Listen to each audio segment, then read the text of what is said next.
Days like this can be few and far between, so even in the sunshine, you could be forgiven for dreaming of distant shores. North Berwick became a fashionable seaside resort in the 19th century. It's great for a day trip, but that's not enough for one family who are planning the holiday of a lifetime. Physiotherapist Mairi has been trying to save to make some memories with her young daughter Erin. It's something that I've wanted to do, you know, for as long as I can remember. I've always wanted to travel, and there just hasn't really been the chance to do it so far. I think the thing that's probably spurred me on is that my husband passed away a year and a half ago, and I just thought, well, life's too short, really. So tell us where you're going and what the plans are for this huge trip.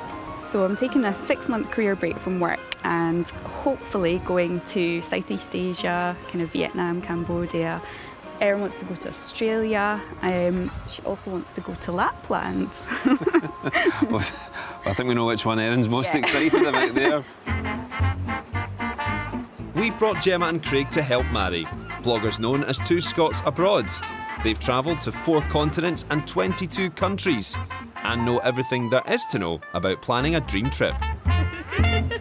First point, how's your savings going? Oh, pretty useless. I've managed to save the money for the flights, but I tend to keep dipping into it. Okay. So something that worked for us when we were on our big trip, we had 3 bank accounts, and our first bank account, we just left our sort of income coming into our wages and then our bills going out off. Then we worked out how much money we could actually survive off. And then in a second bank account, we put the majority of our savings in that second bank account, and that's the one you don't touch. Okay. So that's what then becomes your spending money. The third bank account is a little bit more flexible, so you can kind of tap into that if Erin needs new shoes, and you don't feel guilty that way. Touch as little money as possible. Just you have to get in the frame of mind that when you're travelling, you're basically living out of a bag with 20 kilograms, I think you're allowed. Just do not buy anything. No more shopping. We used an expression, junk or journeys.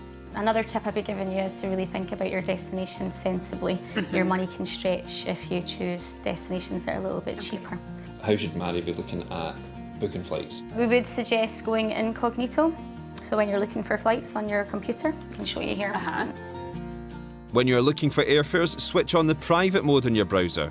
This prevents sites from using cookies and tracking your history, which could strategically inflate prices. Going back to junk or journeys, what do you do with the junk? Oh, you have to sell it. Just anything you can or anything you don't use, just sell it. Just get anything you don't need or use anymore. And I don't think you've ever played with this. Yeah. Price it up and get it on display. You might make enough money for a few more nights at the beach. And, as Gemma and Craig say, it'll get you used to having less junk. Your junk can be turned into money to go towards the trip. How are you feeling about the trip now? Yeah, good. Motivated to get off my bum and get things booked and get it planned. Excellent. Erin, are you excited about your holiday? Excellent. Yeah. Right. If, like Mairi, you're planning a once-in-a-lifetime trip overseas and need help budgeting, or you're facing other major financial decisions, then visit the Royal Bank of Scotland Life Moments website for advice from our experts and to catch up on our other Life Moments stories.